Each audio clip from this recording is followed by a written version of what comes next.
tal? ¿Cómo estás? Muy buenos días, tardes o noches, dependiendo de la hora en la que estés viendo este video. Te saluda tu profesor y amigo José Luis Jiménez. Bienvenido a esta tu quinta clase del Diplomado Guerra Espiritual del Instituto Bíblico Espada de Gedeón.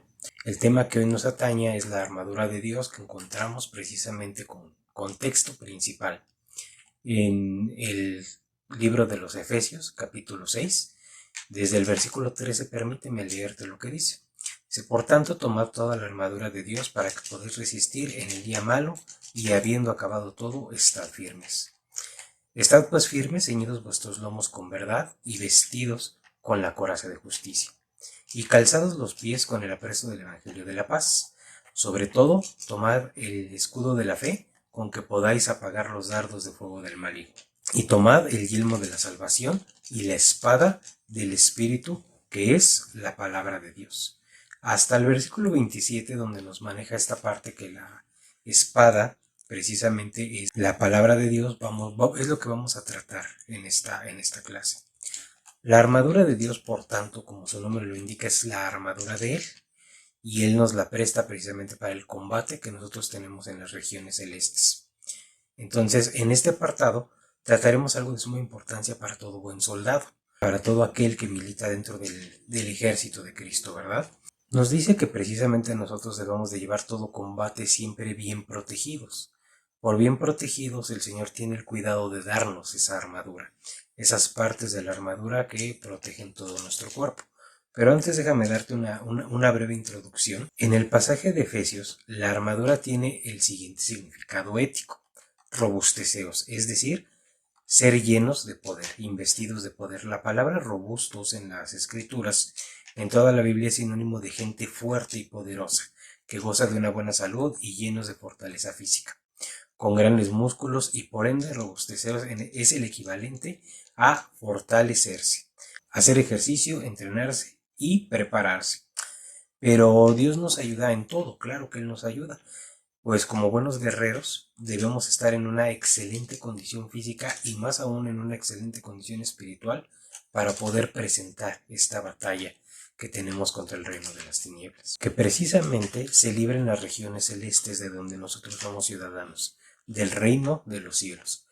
Es decir, entiéndase que también esta armadura es en parte espiritual. Precisamente Pablo, como un perseguidor de la Iglesia de Cristo y como fiel sirviente del Sanedrín, del Concilio de Jerusalén, tenía presente todas las partes de autoridad y de estar bajo la autoridad. Es por ello que él es ciudadano romano, y como ciudadano romano confiere todas las situaciones que esto conlleva. Por lo que bien podríamos entender que Pablo fuese no solo un ciudadano romano, sino que además haya prestado servicio militar en Roma. Y es por eso que él entiende todas estas partes, todas estas cuestiones de la revelación bélica que se le daría más adelante, haciendo alusión no solo en esta parte de la armadura, sino en muchas de sus cartas, precisamente a la milicia romana. Y esto pues nos ayuda a comprender la relación que tenía el pueblo judío de hace 2000 años con el ejército romano, pues vivían bajo la conquista del imperio. La armadura que nos describe el apóstol Pablo es precisamente una muy buena comparación de la que usaba el ejército romano contemporáneo de su tiempo. Por lo tanto, nos deja un legado específico, haciendo alusión a todas las partes de la armadura, que es lo que vamos a ver precisamente nosotros a continuación.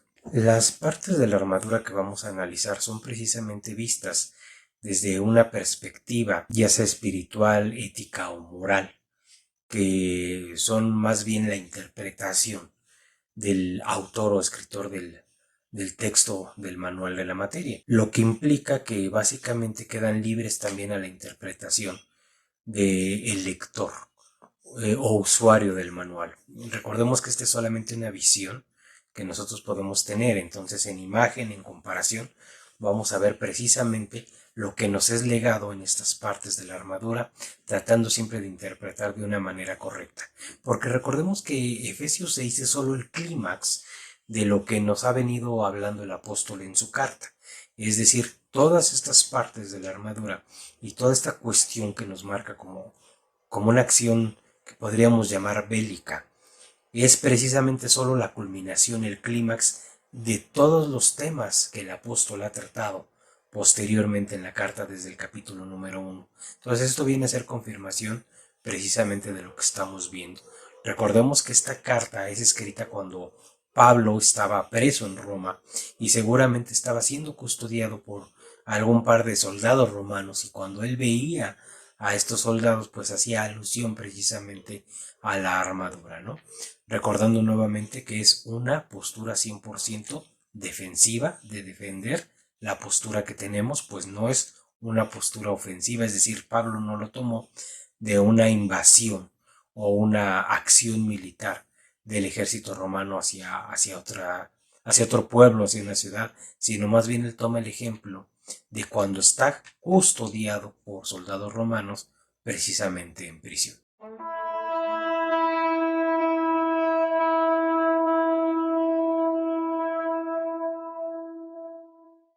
La primera parte que vemos precisamente es el cinturón o el cinto que usaban los legionarios romanos, y esto es una faja de cuero específicamente que los soldados romanos utilizaban para ceñirse la túnica que llevaban debajo lo más ceñida posible al cuerpo, lo más pegada, y que también se ponía en la parte baja de la espalda.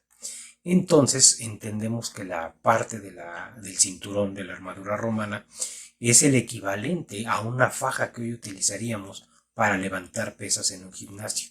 Todo el peso de la armadura, junto con las provisiones, las armas que ellos llevaban, los escudos, precisamente era necesario que ellos fueran bien fajados, que les diera fortaleza, que los mantuviera precisamente erguidos para poder ejecutar todos los movimientos pertinentes, y usualmente el cinturón era el que ejecutaba esta función dentro de la armadura romana. Hablando espiritualmente, la parte del cinturón, ¿qué nos indica? En la parte de la espalda donde se genera la fuerza, precisamente indica que debemos de tener al Señor Jesucristo como el primer auxiliador de nuestra fuerza. Él es quien nos ciñe de poder. Recordemos que en el Evangelio de Juan, capítulo 14, versículo 6, Jesucristo afirma ser el camino, la verdad y la vida. Entonces nosotros debemos estar ceñidos, fortalecidos, robustos en Jesucristo. Él es el único que nos va a ayudar, nos va a dar la fuerza para soportar todo aquello que emprendamos, nos va a dar la fuerza para salir siempre adelante. Recordemos que el Señor Jesucristo es el único que puede auxiliarnos en esta parte. Él es la verdad. Dice, ceñidos vuestros lomos con verdad. Entonces es el Señor Jesucristo mismo quien nos da la fuerza para ejecutar cualquier acción que nosotros pudiéramos llevar. Recordemos que Él es el que nos da la fuerza para empuñar nuestras armas, para mantenernos firmes ante los embates del enemigo, ante cualquier ataque. Él siempre será quien nos levante, quien nos dé esa fortaleza. Sin Él, sin esa robustez que Él nos da, simplemente estaríamos perdidos. Es por ello que siempre debemos vivir sujetos o sujetados a la verdad que es Cristo Jesús. Y eso también nos ayudará a entender que si nosotros andamos en mentira, que como bien dice la Escritura, aquellos que dicen mentira y que hacen mentira son hijos del padre de mentira. Entonces es algo que debe de caracterizarnos siempre, lo que es la verdad, lo que ciñe nuestros lomos, es decir, lo que nos da fuerza, el Señor Jesucristo mismo. Esa es la función del cinturón, robustecidos, fortalecidos siempre en Cristo Jesús. También recordemos que no podemos mentir al Espíritu Santo. El hecho de solo pensar en hacerlo podría llevarnos a caer muertos realmente. Esto lo vemos con el ejemplo que nos ponen de Ananías y Zafira, ¿verdad? Que son dos personas que por mentir al Espíritu Santo cayeron muertos.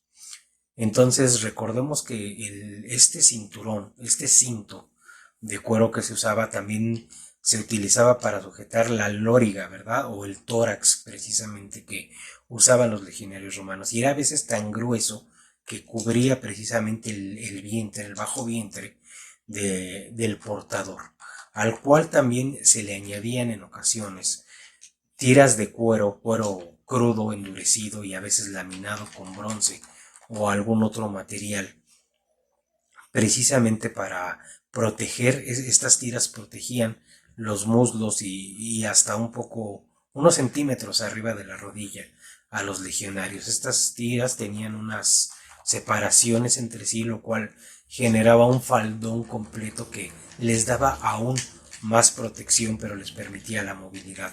Entonces recordemos que si queremos estar siempre bien protegidos y ceñidos con este cinturón de la verdad, debemos de estar dispuestos a pagar el precio para entrar en comunión con el Espíritu Santo y que Él pueda robustecernos, que el Señor Jesucristo sea nuestra fuerza y vitalidad en todo lo que emprendamos.